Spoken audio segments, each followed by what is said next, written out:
Tepi sikit nak lalu.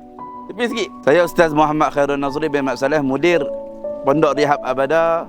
Alhamdulillah tuan-tuan dan puan-puan, hari ini kita bersama pelajar dalam sesi pembelajaran aquaponik. Kita ada tanaman sayur dan ikan yang kita pelihara. Kita juga ada ternakan kambing, kita ada ternakan ayam, telur, kita ada ternakan kambing susu, lembu dan kerbau. Alhamdulillah, insya-Allah bab makan semua selesai. Cuma kita memerlukan sedikit dana daripada tuan-tuan dan puan-puan di bulan yang penuh berkah ini. Kita memerlukan sedikit dana daripada tuan-puan untuk baik pulih asrama dan membesarkan tempat pengajian. Jadi segala sumbangan tuan-tuan dan puan-puan boleh salurkan melalui WhatsApp yang tertera dan boleh melalui QR ataupun akaun bank yang tertera di skrin tuan-tuan.